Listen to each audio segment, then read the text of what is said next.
Everybody, it's Max Blumenthal. I'm here with two really special guests who are going to cover an issue we've been talking about a lot here, especially on Rockfin. On these streams on Rockfin, we've talked extensively over the past year and a half, 2 years, about the left's response to COVID-19, the declaration of a pandemic, and the many restrictions that have been imposed on the public across the world in lockstep fashion, from lockdowns to mandates, school closures, and so on.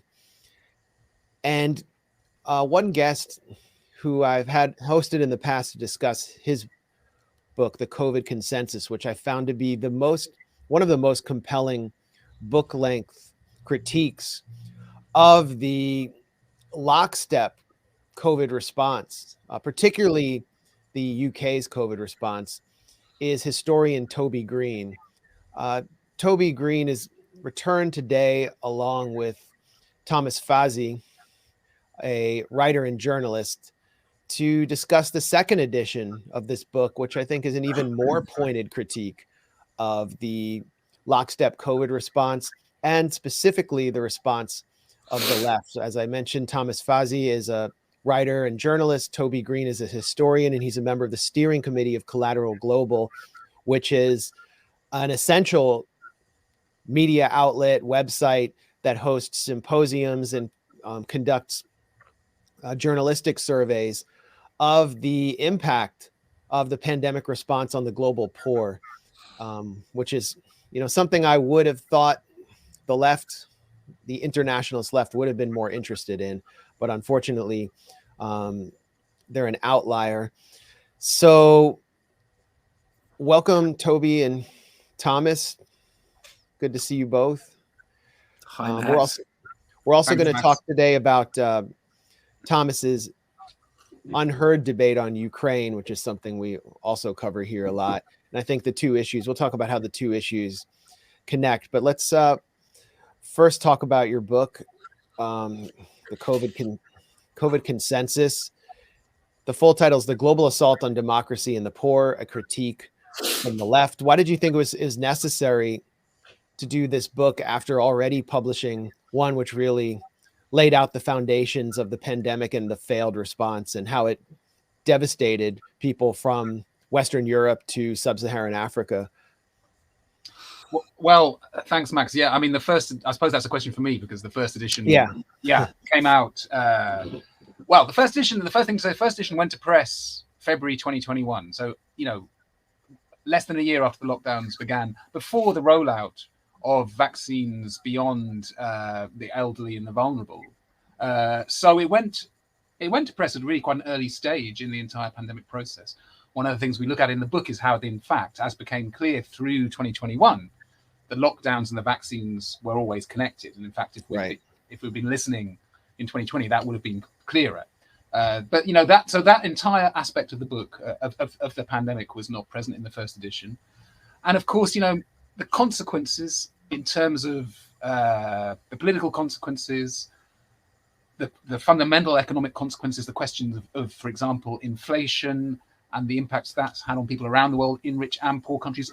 So many of these things weren't clear. So really, I would say now, looking back, the first edition was kind of an interruption of a process which unfolded over the course of 3 years. And of course, it couldn't make any headway given what was happening. And now we've made, Thomas joined me as my partner in thought crime, as I like to say, and we have the second edition is 2.5 times as long as the first edition. It really is almost a completely new book. So I'm really so grateful to Thomas for joining me in that effort.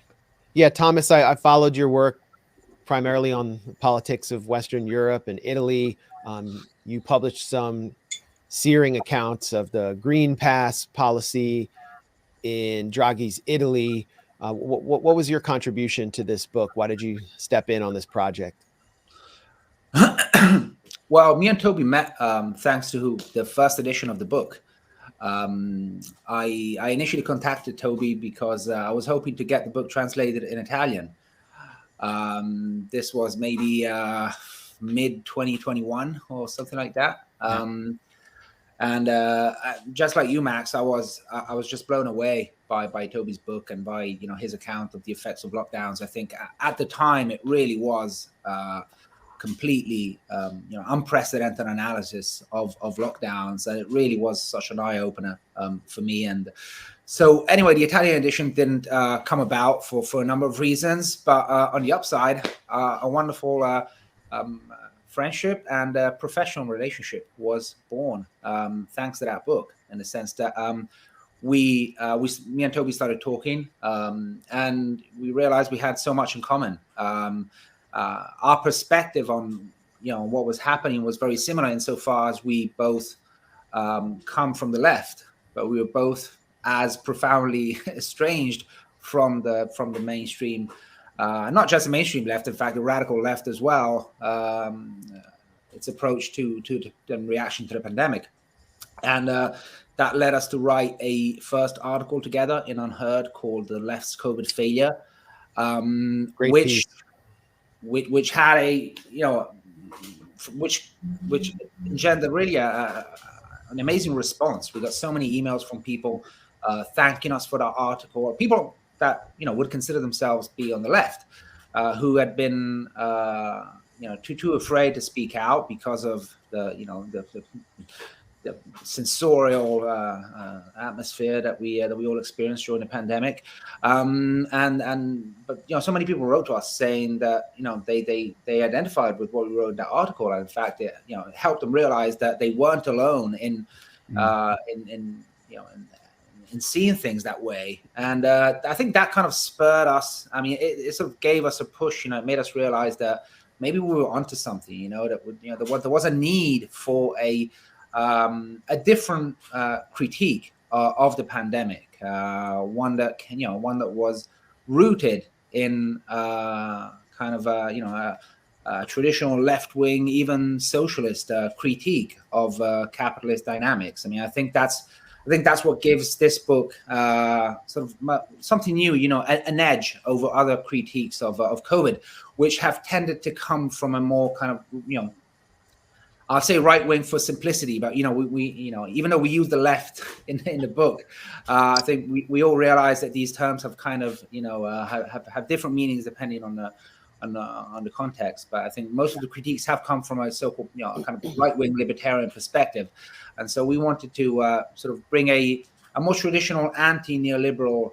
critical perspective to the pandemic, which we feel is completely it's completely coherent with the left's traditional kind of stance on issues of corporate power and abuse of civil liberties and the capture of state institutions by private interests and so on and so forth. I mean, we saw so many continuous aspects of these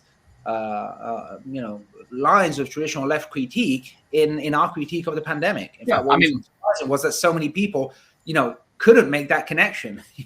To us, I think that it's all there in the book, that continuation. And I'd say sometimes it feels like Thomas and I were in a group think of two, in that we would draft different parts of the book, and Thomas would say what I would have wanted to say if I'd had the energy and the time to research that part, and vice versa, really. And it's quite complementary in that Thomas is a really kind of, I would say, comes from a traditional European socialist framework and background, and I come from a really traditional internationalist perspective and background. And that, I think those perspectives are really important to bring together actually in what's happened.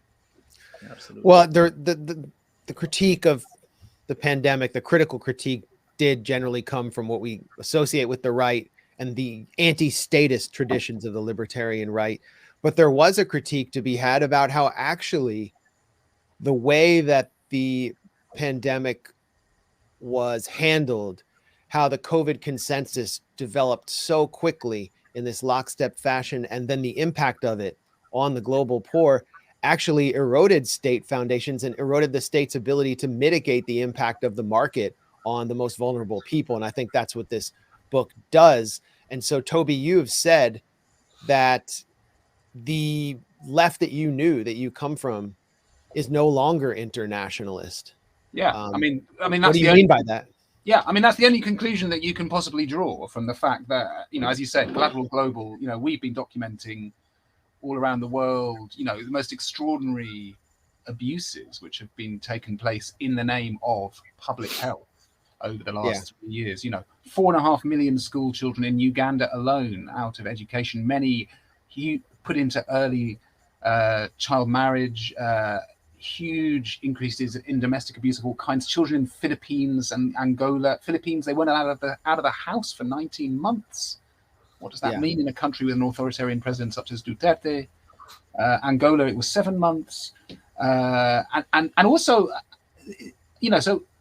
and when I raised this at an event organised by an element of the Socialist Worker Party in the UK in the autumn, I said, you can't compare global poverty with the pandemic. Well, I received an email in July 2021 from a human rights activist in India about the fact that at that time in India, he said literally millions of people from Tamil Nadu alone are starving by the roadside, migrant workers, because of the lockdown restrictions.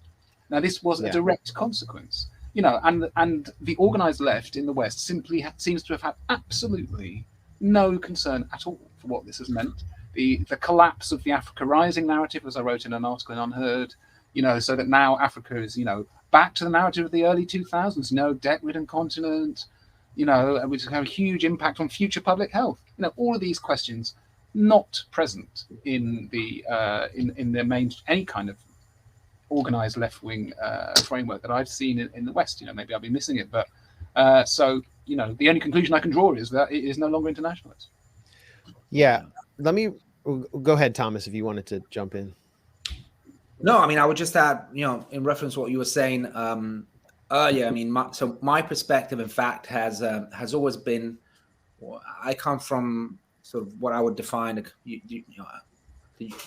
European anti-EU and anti-Euro left, what some would call a sovereignist left, because I've always understood, the loss of sovereignty that the European Union entails for member states as being very problematic, and first and foremost in terms of democracy and popular sovereignty, because you have this transfer of power to supranational anti-democratic organizations, which are completely immune to kind of popular challenges, popular influence,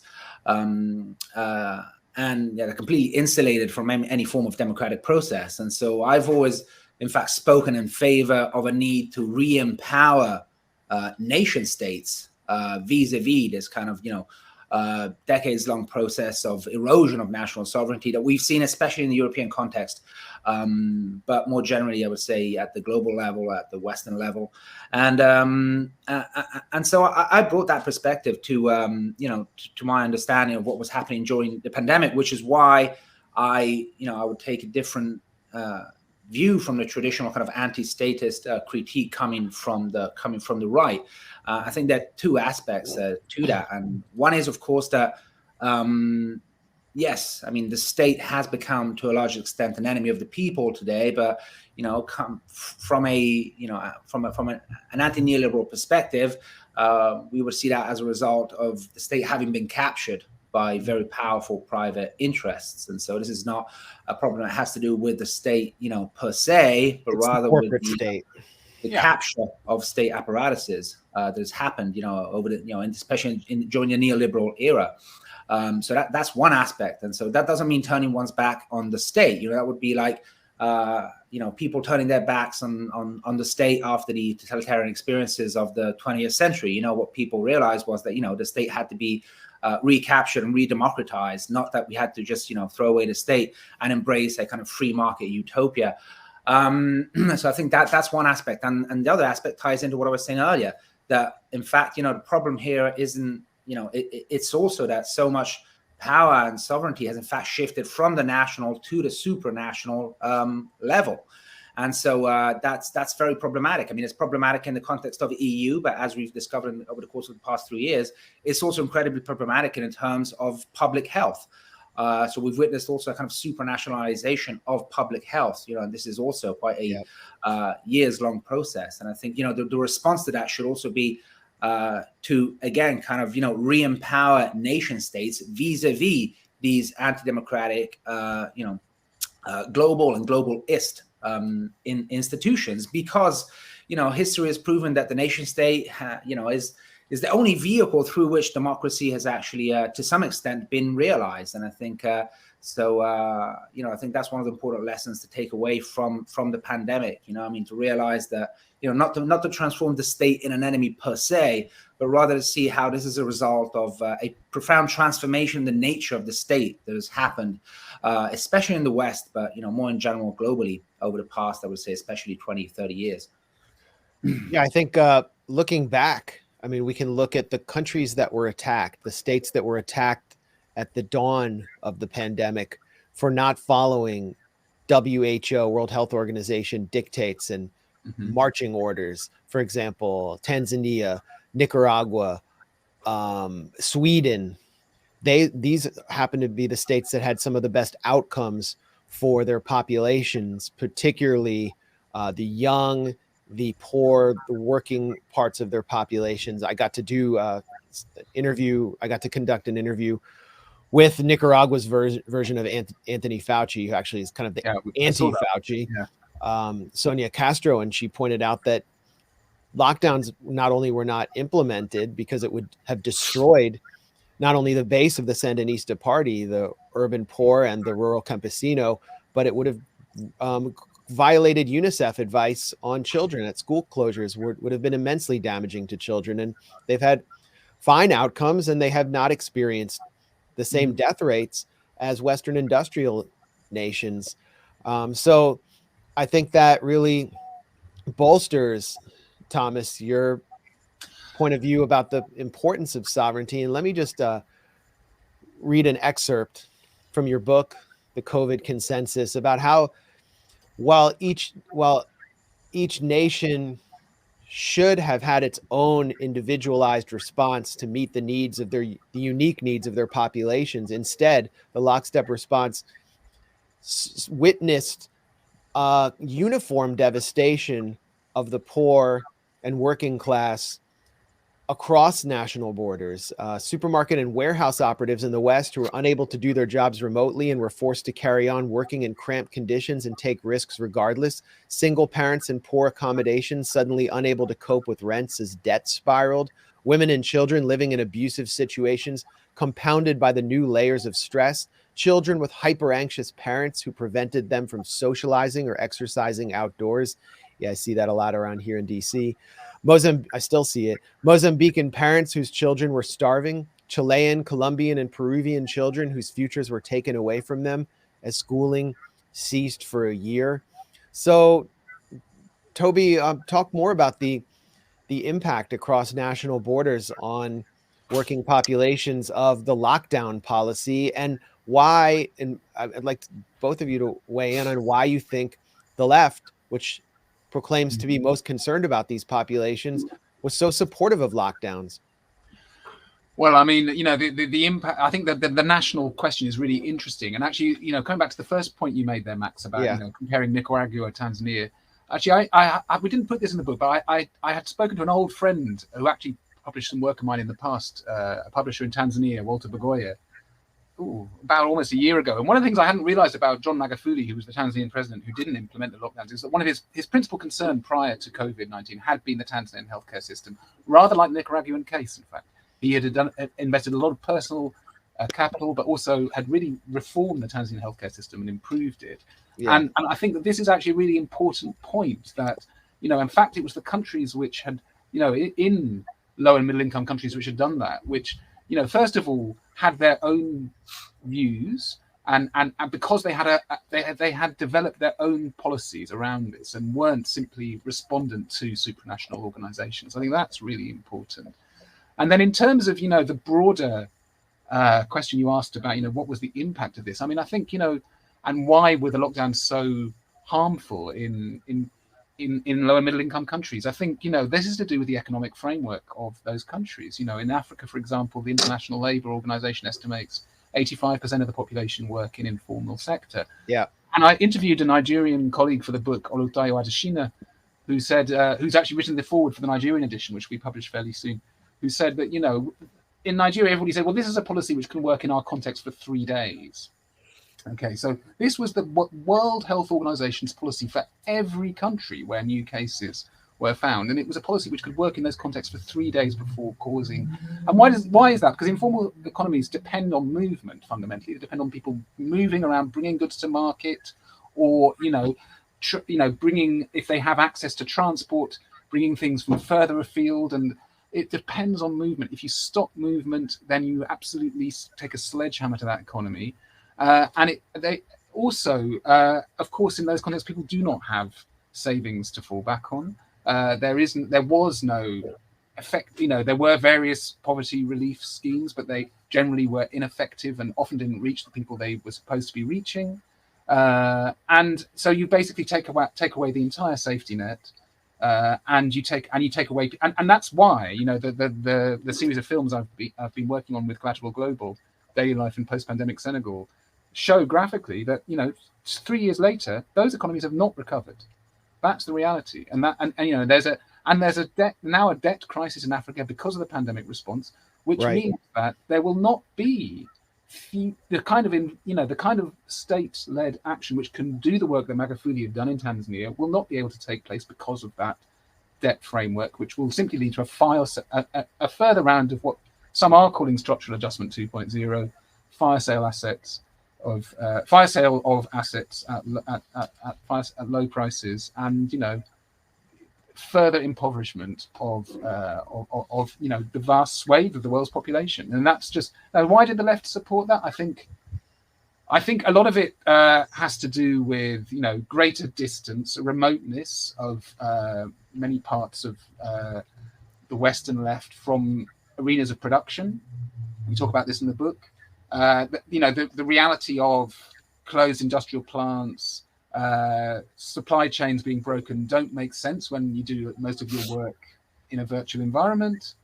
And I think a lot of it, did have to do with, personally, I would say a lot of it had to do with the existing polarization that had taken place over the previous 10 years in the political context that we all know about: Trump, Brexit, Johnson, Bolsonaro, and the way in which that evacuated any possibility of critical engagement with what was actually happening, and the fundamental aims of left-wing politics, which is supposed to be a reduction of inequality, not the greatest increase of inequality in modern history. Yeah. Thomas, do you have any other theories on why the left, for example, there were some labor unions I saw involved in the anti-lockdown protests in Italy, but not the main ones. No, well, yes. I mean, that's one of the great mysteries that we try to unpack in the book, and we offer, some explanations. I think, in addition to what Toby has said, there are other, elements that one could look at to explain that response. I think, well, one issue is that, and it's, that it's, that's surprising in itself, but a lot of people on the left actually, I think authorities were very good at couching the COVID consensus in progressive terms. And so It was all about, public health. It was all about, offering a collective response, while anyone that criticized that response was criticized as being a callous, individualist, libertarian. This was, so we see kind of authorities adopting kind of certain aspects of traditional left-wing politics to justify these policies. But of course, that's nothing new. Authorities have always, found ways to justify their policies. Authorities always tend to, couch their policies in I would say even progressive terms. And so, we all remember how, the Iraq war was a war for democracy, but the left used to be able to see through that, used to be able to deconstruct the kind of, the elite's narrative of certain policies. You used to be able to see how that, tends to be a cover for, other aims, other ends. That used to be, something the left, used to be able to do. And instead, what we saw during COVID was the left basically taking the official narrative at face value. And, And I think that had partially has to do with the fact that, very early on, I think, as a result of the polarization that Toby mentioned, a lot of people on the left literally switched their brains off. They literally stopped thinking about these issues. And you see that in, you see that nowadays when, we've had people on the left criticize our book, basically trotting out, narratives that have been superseded even by Pfizer itself. I mean, it's just that there's, that the pro-lockdown and even pro-vaccine narrative is stuck in early to mid 2020. It's like a Pfizer press release from March 2021. March 2020. Yeah, I mean that's basically when they so I think that's one element, and which is surprising in itself, and I think points to a profound transformation, almost an anthropological transformation that has happened in the left. The fact that they were so easily fooled by these narratives, even though I think it should be clear to everyone by now, that these policies were definitely not in the collective interest. That those that were fighting against them weren't moved by a desire to kill others or a disdain for the lives of others, and they weren't moved by a libertarian, individualistic impulse. Quite the contrary. So I think that's one aspect, and another aspect is, I think, has to do with theoretical failures in the left's analytical framework over the past decades, especially in relation to neoliberalism, and so.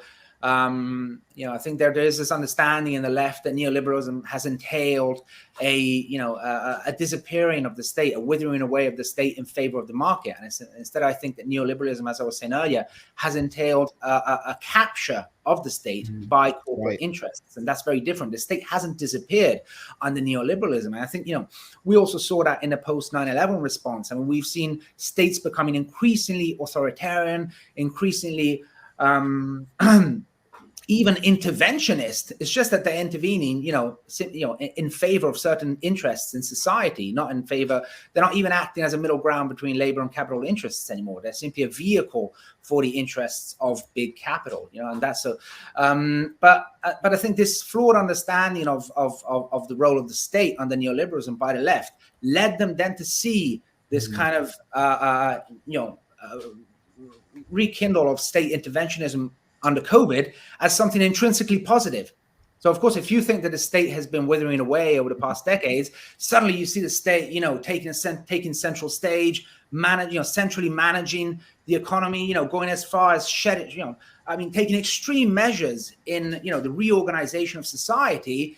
They saw that as a positive kind of return of the state. And I think that's as flawed an analysis as you can get, because it simply points to I think the policies that we saw are simply, we didn't witness a return of the state. We saw sort of this capture of state institutions brought to its extreme, with these kind of hyper authoritarian measures that were aimed at further bolstering the dominant fractions of capital. But if I could just come in, there's a really good example I can give of that. Actually, at the conference I mentioned, organised by an offshoot of the Socialist Worker Party, one of the criticisms in our panel, which we presented, which was an anti-lockdown panel, was, this was the moment when capital stopped accumulating. And I think that was, an extraordinary statement. But it comes to the point of view. The idea is, I guess, it stopped accumulating because the state took control somehow of these aspects of life. But of course, in fact, as we all know, it accumulated much more rapidly. And of course, in fact, as we already knew before 2020, the internet is a medium which favors monopolies. So if you drive business online, it's going to enhance those monopolies. And that was a predictable outcome, in fact. Right. I mean, if it weren't for the IT revolution, the lockdowns would have never been possible, because they would have never been profitable to the people who actually helped design and fund the pandemic lockdown simulations. Bill Gates, for example. Right. Exactly. And Thomas, you basically described the World Economic Forum's model of stakeholder capitalism or public-private partnerships when you talk about corporate capture. And there are even elements in the Great Reset of socialism, for example, UBI, to accommodate a part of the population that has basically been cast aside, or I would say Gazified, by the digital revolution a whole part of the population has just been rendered superfluous. So the only way to keep them alive is to give them a few checks. That's where I see UBI coming in until they eventually die off or disappear, like the Rust Belt industrial workforce in the US that was killed off by the opioid crisis after being outsourced. So it was all very deceptive, and yet it appealed to a certain, a substantial sector of the left. And one of the other things that puzzled me, and you hit on this in your book, The COVID Consensus, is how the left is so disproportionately represented in the arts, and yet there was so little sympathy for the impact of lockdowns on and vaccine passports as well.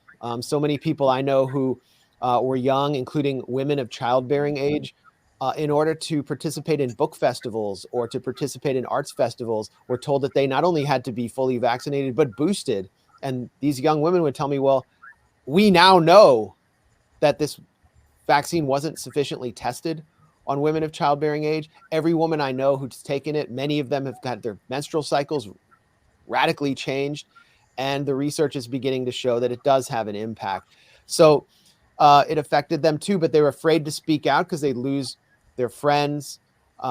They would face contempt, be called anti-vaxxers and so on. And there was an interesting debate, Thomas, you pointed to, between Van Morrison, one of the few artists, major international recording artists, to speak out about the lockdowns and how it affected the left, along with Eric Clapton, and Billy Bragg, who's sort of, for those of you who don't know, he's sort of the troubadour of the British left, who really also shows how captured that part of the left is. And I'll show a little bit of this. This is Van Morrison conducted an interview in Mojo magazine with Billy Bragg, and he wrote for Billy Bragg to consider following our interview published in Mojo magazine. He put forward a series of questions like, how did you feel about the COVID lockdowns and restrictions? Did you just comply and go with the government narrative? Did you question any of it? How did you feel about Rishi Sunak saying musicians should refrain and get another job? And I mean, I could go down the line. These are very pointed questions. And Billy Bragg responds, well, I thought it was a reasonable response on lockdowns. And then did you just go along with the government narrative and comply? Yes and yes. And he basically says yes to all of these questions. It's pretty pathetic, but I think it's emblematic of how the left responded. The left that was supposed to be critical of mainstream media followed, loved the New York Times, Washington Post, The Guardian. That's what they turned to, and they considered alt media, independent media, to be anti-vax. The left that's supposed to be questioning expertise or think tank experts that are paid by corporations and industry turn to experts and the global consensus. And here you have it all in this exchange between Van Morrison and Billy Bragg. So how did the COVID consensus affect musicians? I guess I kind of like answered the question there, but if you want to add anything to it, and why is this dimension so still overlooked? I mean, it's an extremely difficult question to answer that, and I would come back to what Thomas you just said, and that somewhere the critical, that element of the left just stopped thinking. I mean, let's look at, we did a podcast about a year ago with Clifton Duncan, who you probably know, Max, a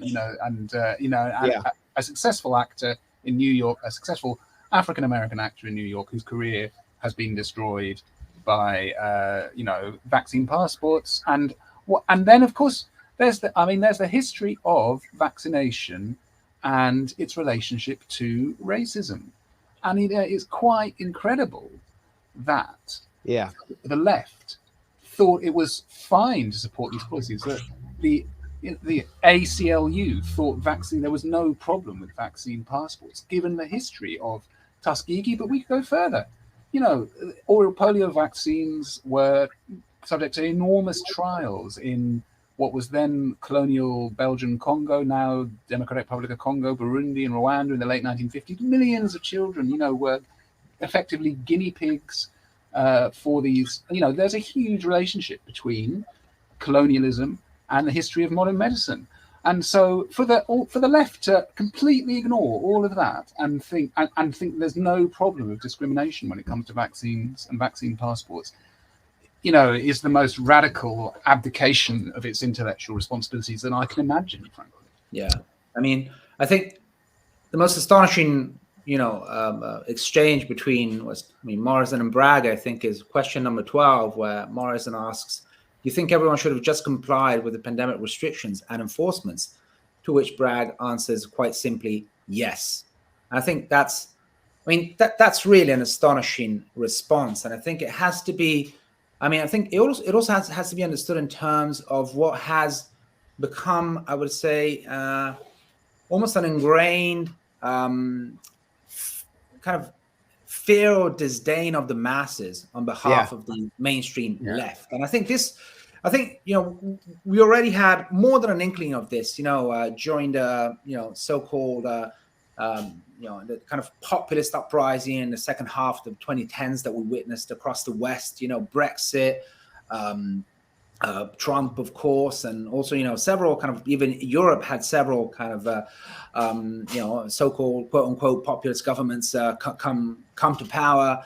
That was clearly an expression of what was a mass discontent, for the direction that Western societies were taking under neoliberalism.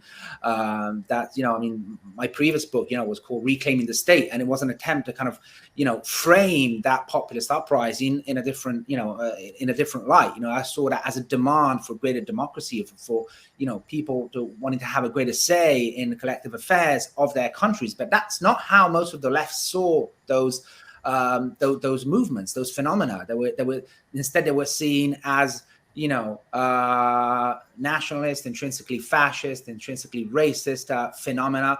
And so I think we've been witnessing this growing, I would even call it a fear of the masses on behalf of the mainstream left. We saw it with Brexit, we saw it with Trump, and I think that that all is also what increasingly led them to disdain democracy, and especially popular democracy, popular sovereignty, in favor of experts, technocrats, who were seen as these figures that were capable of, that had the right answers, that the rabble, wasn't capable of answering. And I think in Bragg's response to Morrison, this idea that everyone just had to comply with what the experts were saying, I think it really transpires, this complete disdain for the ability of the masses to make decisions for themselves. I find that astonishing. That's the opposite of what the left is supposed to represent. The left is supposed to be about, democratizing society, democratizing the economy, about giving greater power to people. And instead, here we have a complete, reversion of that. Here it's all about taking power away from the people and giving it away to experts, because, the people are assumed to be completely unable to make rational decisions. And in fact, if we look at the pandemic, a lot of the skepticism, with regard to lockdowns or vaccines, it wasn't irrational at all. A lot of the people that, for example, were very skeptical of vaccines, had actually looked at the what had come out of the trials, had actually looked at the data. To the extent there were any trials, they had, very good reasons to be skeptical about the vaccines. And also, this, and again, we come back to this notion of individualism versus, collectivism or collective response. Again, I think we have a complete inversion of reality. How can, being in favor of locking people inside their homes, stopping children from having any form of social interaction for months, how can that be seen as, as something that goes in the direction of a collective response, while those that were arguing for, the need to preserve sociality, for the need to preserve human contact, for the need to preserve, and who actually took to the streets in the thousands, in the tens of thousands, how could that be described, on the other hand, as an individualist response? That was the only collective response, in fact, that we saw during the pandemic. So what we witnessed has really been a complete, I would say, really inversion of reality and of what the left used to stand for. It's been quite astonishing. And it really speaks to the class character of what the left the Western left is, which is distinctly different from the left that I've encountered in Latin America, for example.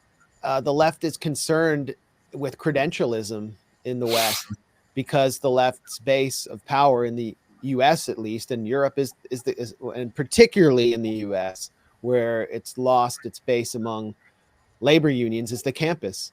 So naturally, people within the left, even the radical sectors of the left, would trust others with credentials over those who are rejecting a scientific techno fix like the COVID mRNA vaccine, who come from the lumpen proletariat that waves American flags and supports Trump. It really was disappointing, but having come out of that broad church of the left, well, not so broad, narrow church of the left, I completely got it and understood it. I guess I even spent a few weeks deciding to be very cautious about this whole situation until I just started to question it myself. Another area of concern for the traditional left is the welfare of women. Wow. And this is an area you discuss in the book. Let me just read a brief excerpt from the COVID Consensus by Toby Green and Thomas Fazi. One category of people accounting for over half of the world's population that lost massively as a group were women. The gender dimensions of the COVID response are so vast that many books would be required to address it. And we won't be able to tackle it in this one as deeply as we would like to, but it's vital to acknowledge the immensity of this question nonetheless. Toby, address the immensity of this question in just a few minutes. I mean, it's a shame you're not talking to my colleague who I've worked a lot with here at King's, Aleida Mendes-Borges, who's from Cape Verde, and that's she's done a lot of work on the gender dimension, and it's quite staggering. I mean, of course, women are primary caregivers around in the world, and that this puts a huge the lockdowns put a huge extra burden on care. That's the first point. Also, women are disproportionately present in the informal economies. Especially in low-income countries and middle-income countries, formal employment is gendered. It is often the preserve of men. So the attack on the informal economy has a massive gendered impact. So, I mean, just to give some examples, some of the interviews I did with people, a colleague in Angola, described the impact of that. That in that situation, suddenly there's a massive increase, for example, in prostitution in the city where this person lives, in Benguela, in southern Angola. So huge increases in abuses of all kinds in labor insecurity. In Latin America, there was a report saying that women's reproductive rights had receded 30 or 40 years because of lack of access to contraceptions, sex education, and so on. I mean, it's just a staggering assault on and regression is all that can be said. As you mentioned, Toby, Uganda had one of the longest lockdowns in the world, with some of the longest periods of school closure. And even the New York Times reported that young women who lost their high school education are now being trafficked or Max, I remember you sent me an article written by a Ugandan pen honoree who described a visit to, I think it was Eastern Uganda, and the impact of the school closures. A whole generation of teenage girls who now with children, massive increases in abuse, and it's just quite staggering. 4.5 million school children in Uganda left education, and that has enormous. And actually, I've heard the same from colleagues in Turkey, for example, in terms of the impact this had on, marriage and lives and livelihoods of teenage girls. And of course there are also economic reasons for that. The collapse of the informal economy, and also food security. That's a very important issue. So in Angola, for example, people weren't allowed to go. They lost their harvests because they weren't allowed to go to the fields. And this is one of the starts of the inflation, which has subsequently been seen in food prices. So I spoke to a colleague in Ghana who described how, because they lost a harvest's worth of maize to feed the chickens, that was already rising within 6-8 months of the original lockdown. So all these factors are interconnected and lead to an assault on the social and economic condition of women. Yeah. No, I think more in general, I mean, it really shows what a travesty the notion that, we were doing this to protect the vulnerable really was. I mean, in fact, the vulnerable groups in society were the ones that were hurt the most from these policies. I mean, children, working classes, especially in the logistical and other sectors that kept on working right through lockdown, delivering packages to the middle class, to the laptop classes that were in many cases, enjoying lockdowns in comfortable homes, while of course, low-income people were stuck in tiny apartments, often in very difficult family situations. So in a way, it was, what we witnessed again was literally the opposite of what we were told lockdowns were supposed to do. In fact, we saw the most vulnerable in society being used to shield the most the better off in society. And I think that becomes I think especially clear when we look at the question of the most vulnerable at-risk group from COVID, which we know was known right from the start to be, elderly people, especially elderly people with pre-existing medical conditions, and who are, older people with pre-existing medical conditions. They tend to be, the elderly that live in care homes, and we know that an overwhelming majority of deaths, especially in the first wave, occurred in care homes. And so, a rational response to this, would have been the kind of focused protection, which wasn't invented by the Great Barrington Declaration, and in fact was one of the staples of all the pre-2020 pandemic plans that had been devised by governments, which all, placed an emphasis on, minimal disruption to societies, minimal disruption to the economy, and focusing the resources on protecting those at risk. So pretty much all the consensus, the pre-2020 consensus on how to manage a pandemic was focused protection. But suddenly this became an outrageous thing to say, and those that started proposing it early on in the pandemic were in fact attacked as being right-wing libertarian nutcases. In fact, all they were proposing was what was the consensus up until 2020, and the result is before our eyes. The result is that perfectly healthy people that were not at risk from COVID at all, especially children, suffered immense economic, physical and mental health damage, while those that we were supposed to protect, the elderly, the frail, were completely abandoned, and in fact died in the tens of thousands. I mean, it's a complete disgrace, which people, those responsible for should be held accountable for in the courts, I think, because it's been really astonishing.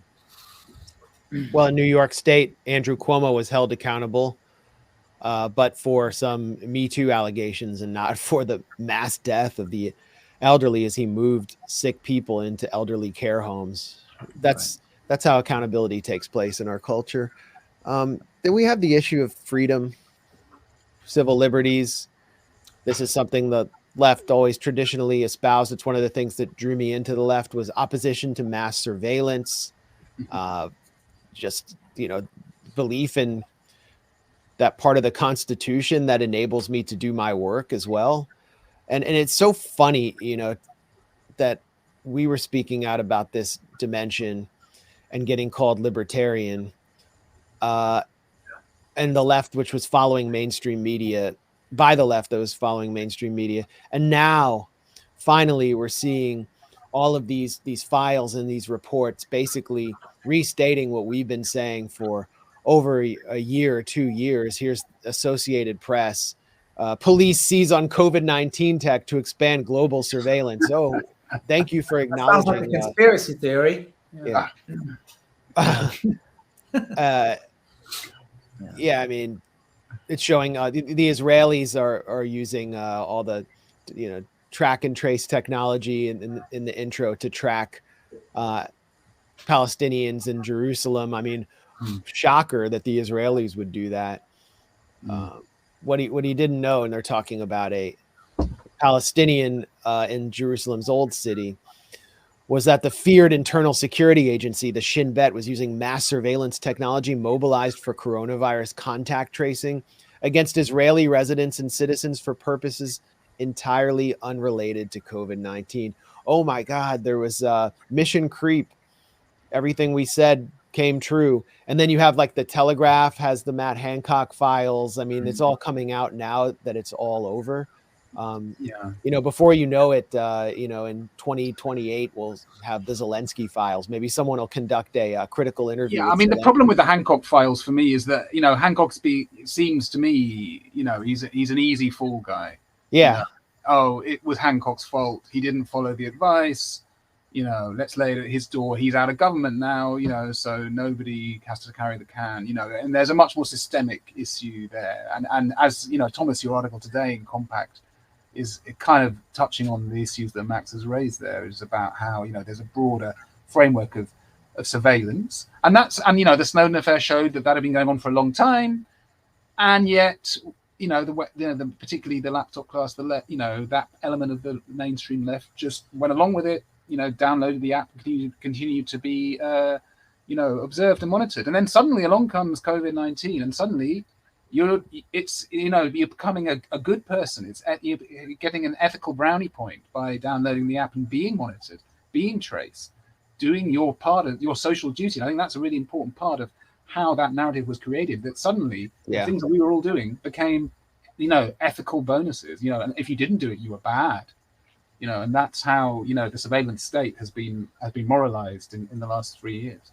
Yeah, absolutely. I mean, I think, again, it relates to, profound, theoretical confusion on the left. I mean, I think partly it relates to, the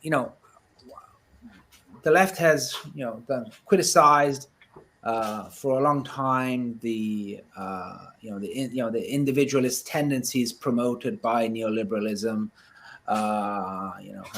Post 80s, every man for himself kind of capitalism, and of course there's value in that criticism of the kind of hyper individualism promoted by late capitalism. But I think it's absurd to promote individualism with individual freedom. I mean, clearly they're two very different things. And instead it's as if the left at some point just superimposed the two. And so when the state came in and started taking away people's freedoms, they saw that as a positive reversal of this pro-individualist trend. Finally we have they literally saw that as the end of individualism and the return of the collective. And again, it's astonishing. I mean, that and as you were saying, Max, it completely forgets that the left has always, a central tenet of the left has been expanding people's freedoms. Not just negative freedoms, so freedom from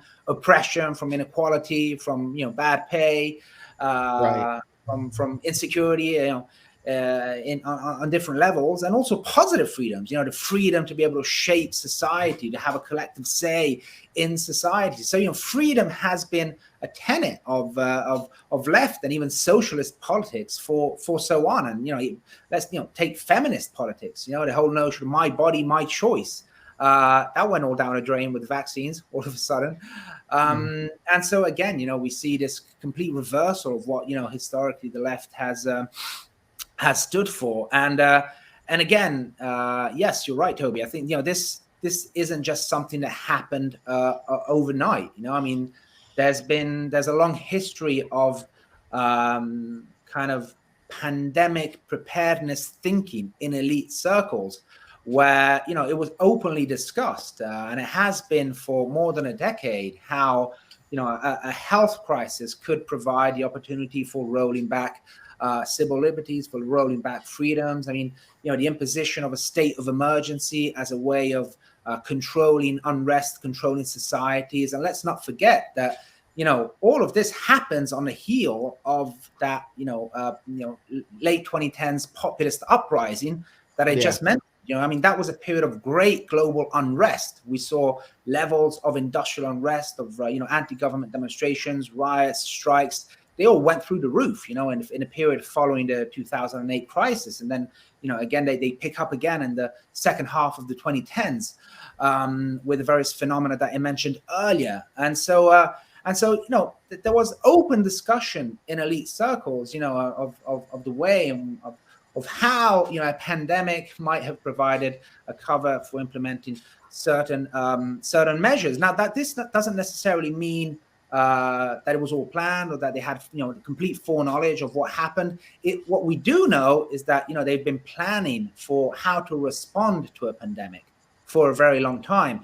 And in fact, a lot of the responses that were developed, went along the lines of greater government control, of greater top-down control, of restrictions of civil liberties, and and that's a fact. And then and so I think that's something that has to be acknowledged. I mean, we've seen the growth of a very, very powerful, what we could call biosecurity complex in the years, and in fact, I would say at least in the decade preceding the COVID pandemic. And this, it comprises, some of the most powerful fractions of big capital, of course, pharma, the IT industry, but also I would say the national security apparatuses, the global health apparatus, the WHO, but also the various national public health agencies. I mean, you do see the emergence. I mean, there was already a very powerful, block in place at the time the pandemic broke out. And so, even without, I mean, it didn't have to be planned. I mean, this, even if this had, fallen out of the sky, they were ready to implement that kind of response. Yep. They were in a position to implement that kind of response, which is what they did. And so, this isn't. And so I think it's important to contextualize, what's happened in the wider history of the rise of this biosecurity. And this is also a very important point. People say, why did the pre-pandemic plans, why were they thrown out of the window? Well, it's clear that the reason that they were thrown out of the window was that it was part of a longer political process. And because it was part of a longer political process, that political process, which had been building for 20 or 30 years, as Thomas says, and which had been crystallized around all of these wargaming of different scenarios, that took precedence over any plans which had been made before. Yeah. And the point, I think, that is so rarely acknowledged, maybe because it's seen as conspiratorial, point that Alexander Mackay, very outspoken British Marxist, made in one of our interviews here at Rockfin, is that this pandemic response was also a response to the rise of populism. C.J. Hopkins, who lives in Berlin, has also made this point extensively, and Thomas, you made that point as well, that the populist threat was put back in the box for some time, and of course we see it returning with a vengeance in many ways because of the draconian pandemic response and the rage, and of course it's being channeled by the right. The Democrats here in the U.S. are just kind of weathering the storm, as they managed to do during the last midterm elections. But let me play a few minutes of a really important documentary that Collateral Global, the group where Toby serves as a member of the steering committee, produced on the lockdowns and the general pandemic response in Senegal, which was so devastating to the rural population, to those who make a living doing fishing, people who live in the villages. And it's such a rare look at what I think the majority of the world's population experienced, from India to Peru to West Africa to South Africa, where these policies meted out or ordered by the World Health Organization, whose second or third largest donor is Bill Gates, were followed without any critical thought. So I'm going to be reading the subtitles because this interview is going to go out on our Pacifica radio show. This is from COVID-19 Fear and Social Breakdown by Collateral Global. There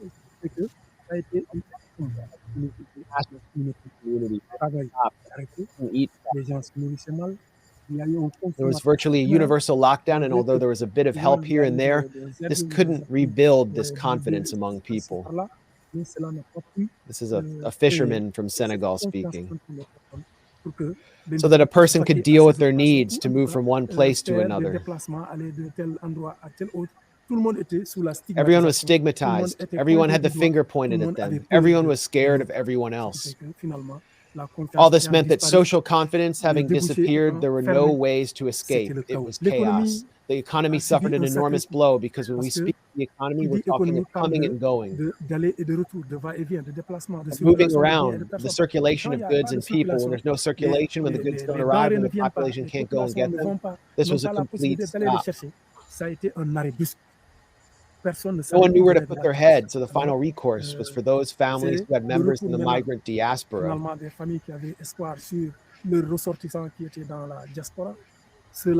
These people were also victims in the same way as the people here. They couldn't send the minimum necessary for the life of their family. So this was a breakdown, a real hellish circle into which everyone was enclosed. The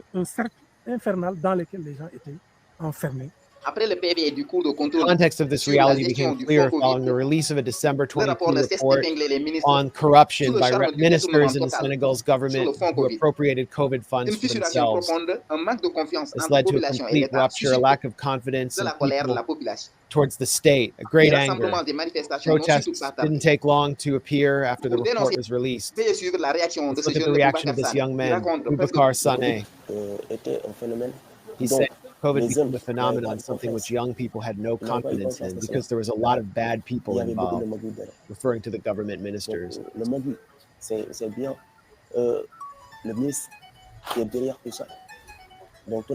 we had a report which produced a summary of all this, and the summary was catastrophic, referring to the corruption.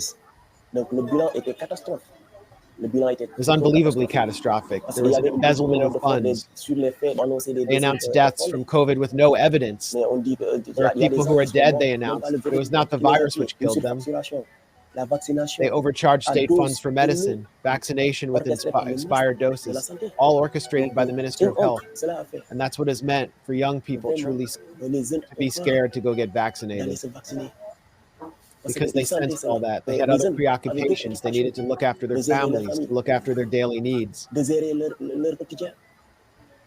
And all the time the government locked down people in curfew every day from 8 p.m. to 5 a.m. It was really, truly a catastrophe. People don't have the same working hours. Everyone knows that.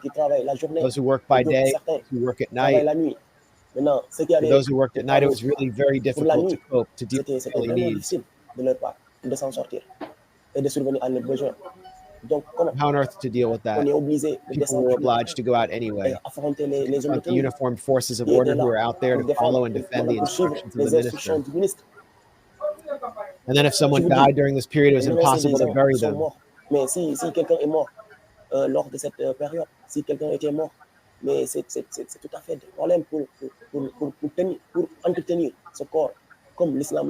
According to our Islamic religion, it was a catastrophe.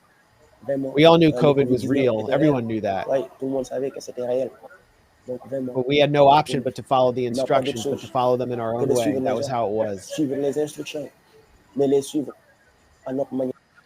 So this is really I actually didn't know about the protests in Senegal, but what he's talking about is that the ministers would actually inflate the death count in order to receive more COVID aid, and then they would pocket it all, and the population found out about it and went out in the streets. The same thing was happening here in the United States. Right. I mean, this is a global phenomenon. That's the whole thing. You know, we all know that basically there was a massive money printing exercise and it led to massive corruption everywhere. You know, it's the same case in the US. It's the same case in the UK. It's the same case as we see in Senegal. And because this was an entirely new suite of pandemic policies, which had literally not been planned for by national governments, even if transnational groups were wargaming it, as Thomas has described, you know, and then as the fundamental point, what we saw there, I think, is the complete breakdown of trust in the state, and the impact that had in the vaccination program as well, and a complete breakdown of trust in public health in Senegal. And of course, that's something we've seen around the world as well. Yeah, I mean, I think So I think you see elements of continuity with, I would say, the way in which Western elites have been trying to govern an increasingly restless society for a very long time. And I think we can go as far back as the rise of the post 9/11 security state. And so the use of states of emergency to control the population, to sweep aside democracy, to crack down on protesters, it's not new. But at the same time, COVID also represents a kind of quantum leap in this kind of authoritarian way of managing societies. First and foremost, because it's the first time that we see an imposition of a global state of emergency. I mean, I think this points to just how powerful this power block that we were talking about earlier has become. Never before had we seen the imposition of a global state of emergency where, there's nothing surprising about the fact that African countries, when African governments went along with these policies. I mean, we saw the pressure that rich advanced countries like Sweden were placed under for daring to go against the COVID consensus, the lockdown consensus. We can only imagine the pressure that was that the African countries were under, that poorer countries were under. So there's one aspect of it. I mean, so clearly we saw that there was a massive global pressure coming from the global power elite through the WHO, but not just through the WHO, through Western corporate media, through the major, the dominant Western governments and public health institutions and so on countries to pursue these policies. And at the same time, we saw complete harmonization of the narrative across countries. That's also something we'd never seen before. Almost the same narrative, almost down to the smallest detail, and not just the same narrative, also the same protocol. The misattribution of COVID hospitalizations and deaths, the adoption of protocols that we now know to have been very, very deadly, the refusal to even take into consideration early therapies, the use of ventilators in advanced countries. I mean, so a complete harmonization of policies across the board. I mean, this is completely unprecedented. And then, of course, a lot of governments had their own reasons for going along with these policies, as Toby was saying. I mean, for local, I mean, the possibility to resort to a state of emergency will almost always encounter the favor of local elites. And in fact, we've been concentrating a lot on, kind of the authoritarian trend in Western countries. But, in many ways, it's been even worse in a lot of poorer countries. I mean, we've seen governments using anti-demonstration, COVID anti-demonstration laws to violently crack down on protests. I mean, people have been, killed by security forces in a number of countries in South America, in South Africa. Tens of thousands of people detained under, COVID public health measures. I mean, more than 100,000 people detained in the Philippines. So I mean, in many ways, this authoritarian turn has been even worse in poorer countries. But it's been a global phenomenon that the COVID consensus has aided and abetted, and in a number of cases enforced. Absolutely. And you write in the final section of your book that the politics of crisis have become the defining feature of Western liberal democracies. We've flowed sort of seamlessly from the COVID pandemic emergency, where entire countries were placed under emergency law without any vote in parliament or Congress, to the Ukraine proxy war, which has, for Americans, necessitated the transfer of close to $100 billion of taxpayer money to one of the most corrupt countries on the planet, in Ukraine. So why do you think this is necessary, that the media and the political class is so on board with the politics of constant emergency in Western liberal democracies? Are there economic factors? How is capital driving this increasing tendency towards constant panic and emergency? and I guess you would say endless war. Well, I would say on the one hand, you have an increased, an increasingly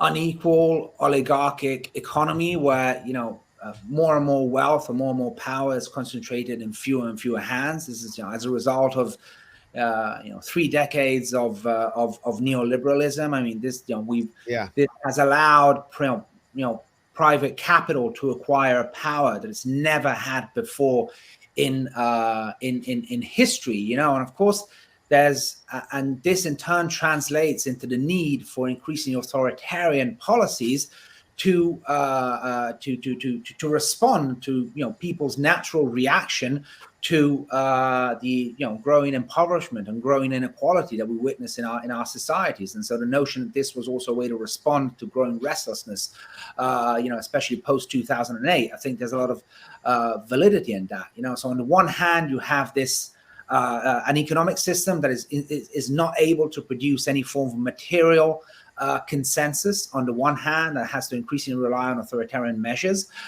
just for elites to maintain their power. And on the other hand, you also have the fact that elites have no there's no there's no I would say a secular theology that elites can draw from to offer the masses a positive vision of the future. I mean, there's no, you know what I mean? All they have to offer is, all they had to offer was mindless consumerism and individualism. And now they've also done away with that, and so, what's left? All they have left to really control societies is fear. I think this has been, again, a decades-long process. But I think now it's become institutionalized. I think now, I would say that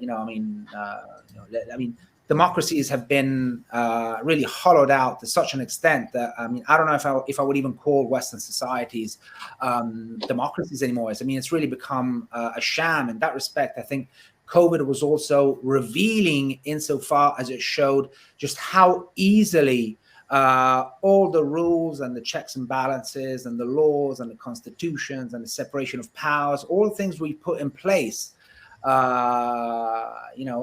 our so-called rule of law democratic societies can be swept away overnight. They already were an empty shell. That's the fundamental point. It already so I think it wasn't so much a revolution. It was a revelation. It really revealed what the actual nature of our societies, of our political economic regimes have become. I think we shouldn't even call them democracies anymore. At best oligarchies or plutocracies.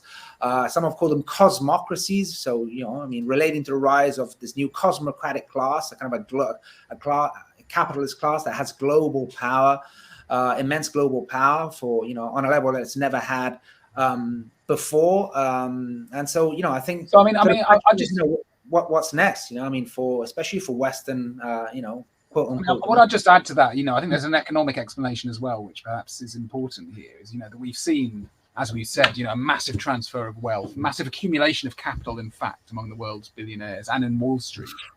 Huge increases in stocks, and capital wants to invest itself. That's what capital does. Capital wants a new field of investment.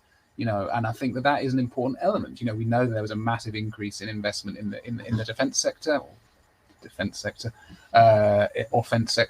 in the last year. And that's a straightforward economic explanation, which is hard to argue with, really, when you know how capital operates and the massive accumulation of capital which had taken place.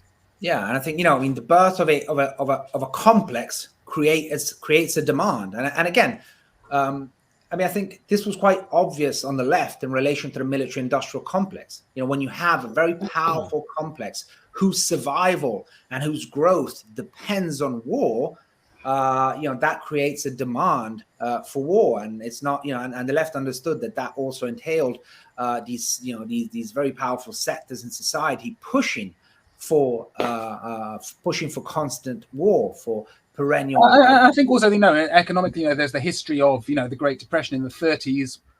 Orthodox economic thinking, saw the Second World War as the way in which that was brought to an end through, the spending and investment which went with war, and with the COVID policies leading to what was said to be, yes, the greatest economic crisis for such a long time. Again, this is a logical conclusion for. So, in fact, the COVID consensus can be seen as a kind of prelude, if you like, to the main cause.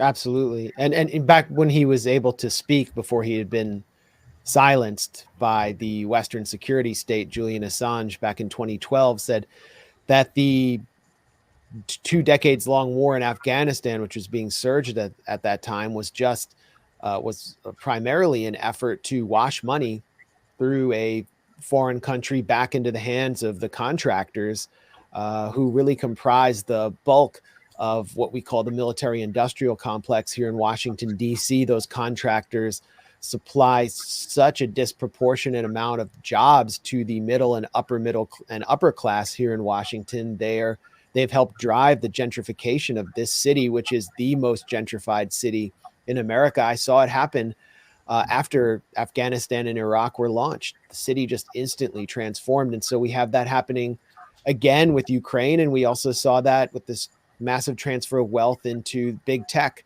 and the pharmaceutical industry through COVID. So it's not just endless fear and panic. It's also endless looting, endless white collar corporate looting of our pockets and our treasuries and our tax dollars.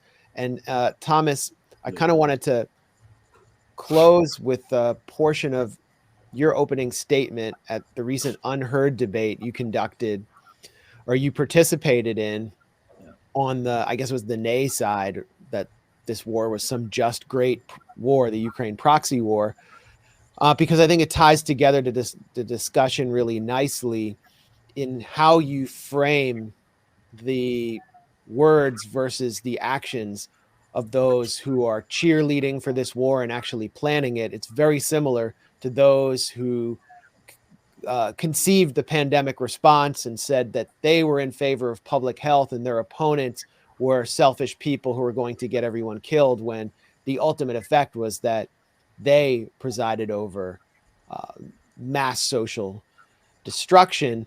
You're debating alongside Peter Hitchens, the British conservative writer who has been very critical of Western policy in Ukraine, and whose brother Christopher, if he were alive, would probably love Zelensky and be hugely supportive of Ukraine. And you're debating against Konstantin Kisin, who is a sort of anti-woke podcaster, part of the anti-woke podcaster class, who's a Russian emigre whose family made a lot of money under Yeltsin and says he's deeply ashamed of Putin. And he's debating alongside Ed Lucas, who is a ferociously anti-Russian pundit / Kremlinologist. And let me just turn to your statement.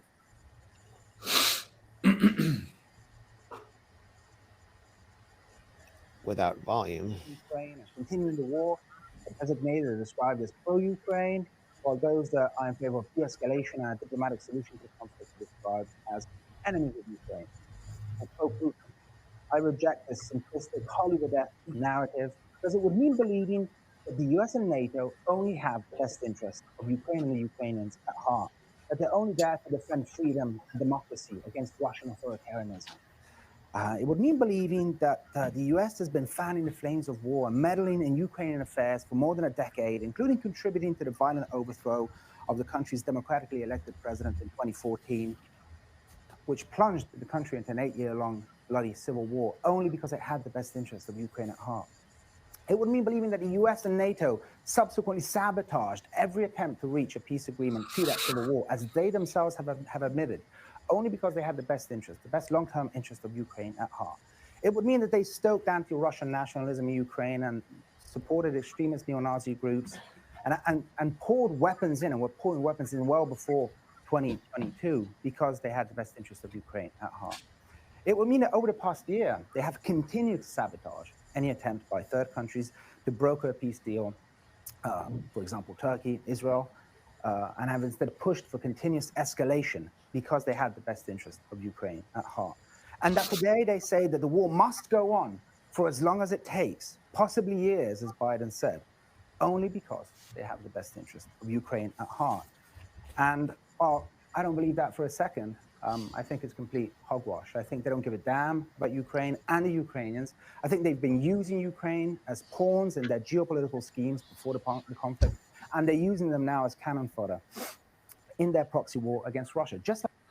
Well, and that's something that Samantha Power recently said in a CNN town hall, which was obviously convened because of rising nervousness among the administration about public fatigue and anger about the proxy war. She said, well, we need Ukraine so that this just isn't a conflict between the US and Russia, and Ukraine will do the fighting. So essentially, we're fighting to the last Ukrainian. But that was such a powerful statement, Thomas, because you are contrasting the actions of the West vis-a-vis Ukraine and Russia with their stated intention, which is always humanitarian, altruistic, and about promoting democracy. What did you make of the debate and of the overall debate over Ukraine? Well, I mean, I'm very glad that we were allowed to have a debate because, it's so rare. That's something that doesn't happen very often nowadays. We don't see these kinds of debates on the mainstream media. There is no real public debate about Ukraine. Once again, we're witnessing the imposition of a single narrative. We could write a new book called The Ukraine Consensus. We would see exactly the same logic, the same paradigm being applied, the imposition across the board of a single good versus evil narrative, the marginalization and exclusion of any critical voices. In fact, the criminalization of anyone that dares to criticize the war. We would see the same, what we were talking about earlier, the same powerful private interests playing a pivotal role in driving the policy because they clearly have to benefit from it. And again, we would see a complete travesty of reality. We would see, what we're seeing is exactly as you mentioned, just as during COVID, those that presided over this massive societal devastation were couching their actions in progressive terms and in humanitarian terms. We see the exact same thing happening over Ukraine. It's absurd. I mean, what has 1 year of war brought Ukraine except massive devastation, massive loss of life, and even beyond Ukraine. I mean, we know what the fallout from this conflict has been for millions of Western Europeans that have fallen into poverty as a result of the energy crisis across the developing world. We've seen again people falling into famine as a result of rising energy and food prices. So I mean, the global impact has been devastating. I mean, hardly anyone is benefiting from this war. I think clearly Ukraine isn't benefiting from this war. We know who's benefiting. I mean, we know that the U.S. military-industrial complex is definitely benefiting from this war, just as the biomedical biosecurity complex benefited from the COVID response. Yep. And more in general, we see that the kind of U.S. imperialist hegemonic aims are benefiting from it. I mean, they've managed to bring Europe back under their heel once again. I mean, Europe has been completely, brought back under under America's control. It's been brought back under American economic dependence from American gas, for example, and at the same time, it's allowing the U.S. to fight a war to weaken Russia, ideally maybe provoke regime change in Russia with minimal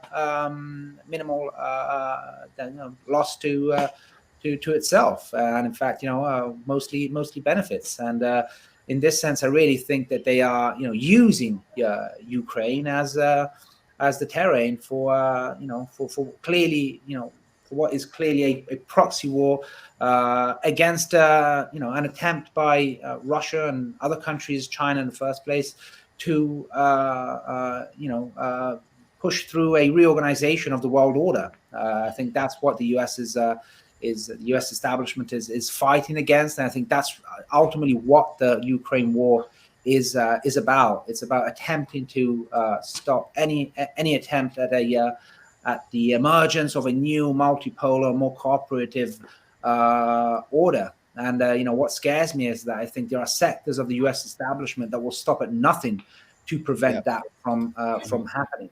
And what's quite incredible from a perspective, somebody who was, if you like, politically raised during the year of the Iraq War, went on the huge protests, saw, the anti-war left, it's quite extraordinary that, it's become so marginalized within mainstream left that when Jeremy Corbyn in the UK says, we shouldn't be sending more arms to Ukraine, he's completely marginalized within the Labour Party.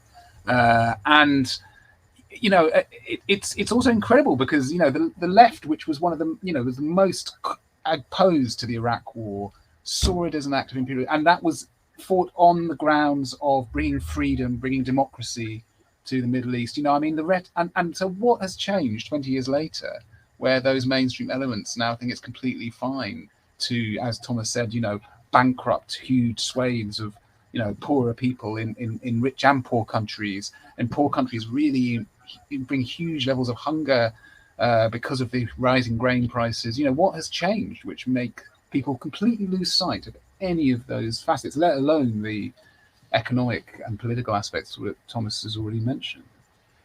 And yeah, what has changed? I think years and years of corporate media propaganda just breaking down the cognitive ability, the people I would have considered to be our greatest critics, and the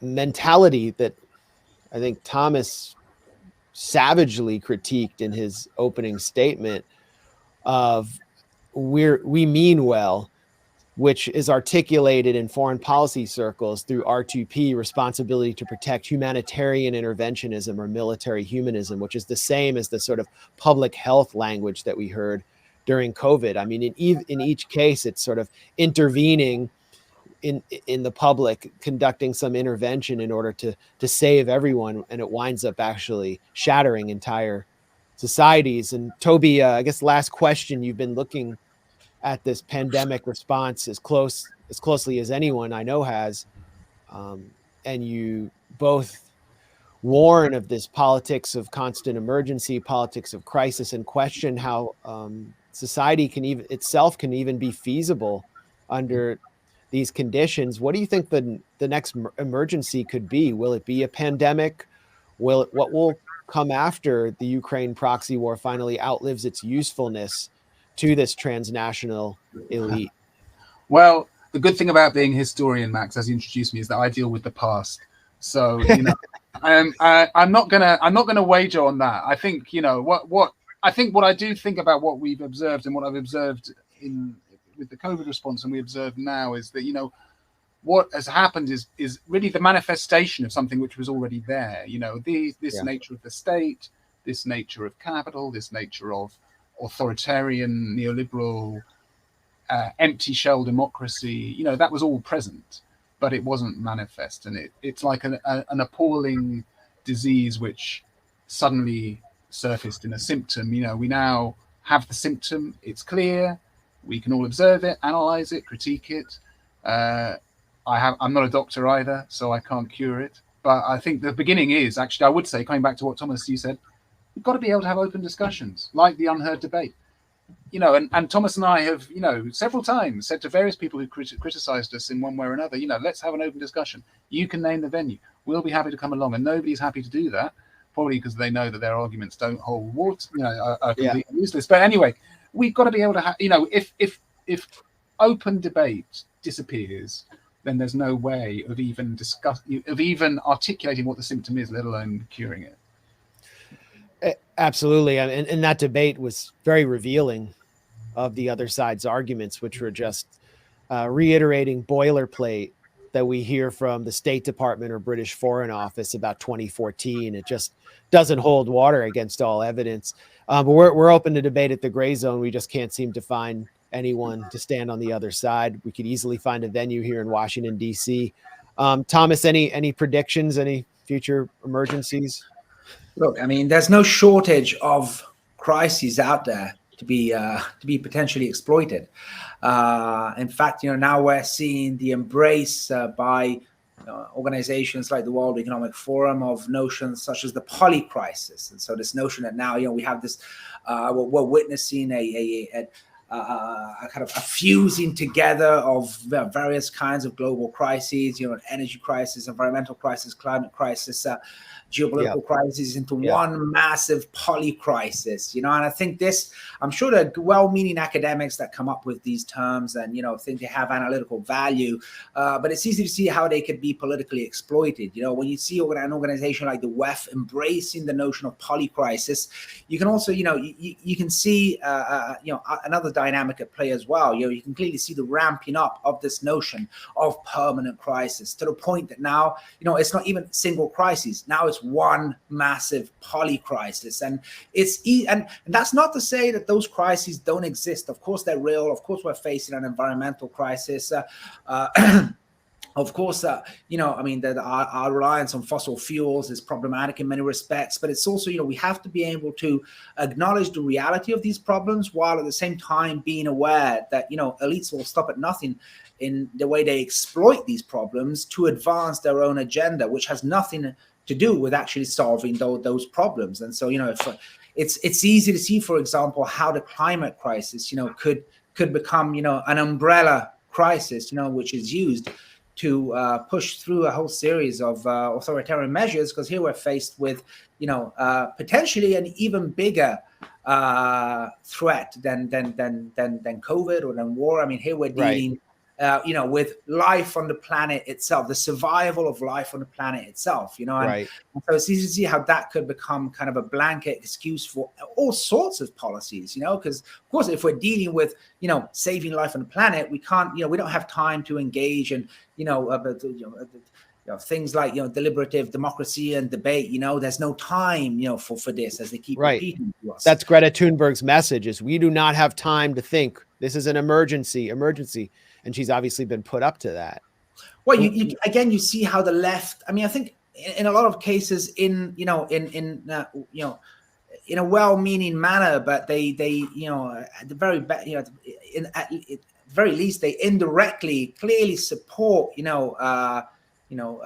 this authoritarian trend, by constantly ramping up the doomerism, this apocalyptic narrative, clearly that indirectly lending a hand to those that have an interest in exploiting these crises to further their aims and to further tighten the authoritarian control over societies. And so there is this kind of intrinsically authoritarian tendency in a lot in the way the left frames a lot of these issues. But there's also a really important point, though, is the doomerism. And Thomas and I mentioned this right at the end of our book, that, that's a real shift in the left. In the end, of course, always was an optimistic vision, that society was going to get better, that, it was going to become, many more people were going to be empowered, working people were going to be empowered in terms of choices over their lives and their production. And that was an optimistic vision. And of course, as Thomas says, that has been replaced by a real doomeristic view of the future. And if one thing might engineer a shift, it would be, looking at that. Yeah, absolutely. Very briefly, I think this is a fundamental point, this doomerist narrative, this apocalyptic narrative that we've been hearing for several years now. Whether it's deliberate or not, it's having the effect of it's having very, very damaging cognitive effects on people. Now we see fear of the future, worry about the future, concern about the future at, highest levels ever in the West, even higher than they were, during World War I or World War II. We have new phenomena like, climate anxiety emerging amongst young people that are not having kids because they think the world's about to end.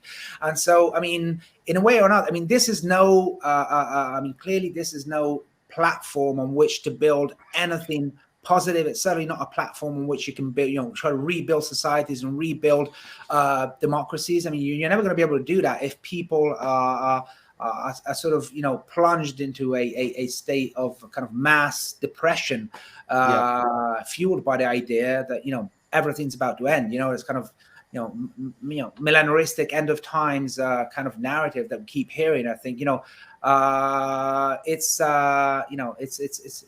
no good basis on which to build any form of empowering collective politics. In fact, quite the opposite. It's forcing everyone into cowering in the corner, and in fear. And so I think that's incredibly damaging. And so I think this narrative, countering this narrative, is also I think a fundamental first step in trying to kind of dig ourselves out of this hole in which we find ourselves. Yeah, I think the left is in the West too weak to be able to dictate responses to the doom and gloom that they witness all around them. And so they fall in, and I've noticed within the subculture of the radical left in which I've been immersed for many years, that there is this kind of ethos of sadness, and that the only time people gain energy is to get hysterical over some sort of emergency, but they never have any say in the response. And they wind up actually, as we saw during the pandemic, forming the left wing or the street wing of the World Economic Forum, or the transnational elite response, which in the case of climate change will be another techno fix. With COVID, it was the failed vaccination policy. With climate change, it will be renewable energy, which is a giant source of capital, the untapped trillions of dollars of capital for transnational elites and corporations. And how do they get renewable energy to function? Through heavy mining in places like sub-Saharan Africa with children and dirty supply chains. So it's not, the critical thinking really return to the left. As you said, I can't remember. I think it might have been Aaron Mate, but on Grayzone, that you publicized the buy up by Bezos and Gates of huge amount of minerals. I think it was in Zambia. Yeah. So this is happening. That's already started. It's happening. Well, this was a fascinating discussion. I think we could talk for hours more, but let's do another one in the future.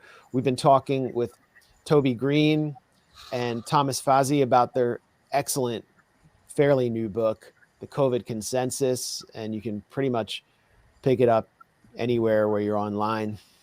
COVID Consensus, The Global Assault on Democracy and the Poor, a critique from the left, by Toby Green and Thomas Fazi. Thanks a lot for joining me here. Thank you, Max. Thank you. Max. All right. Peace.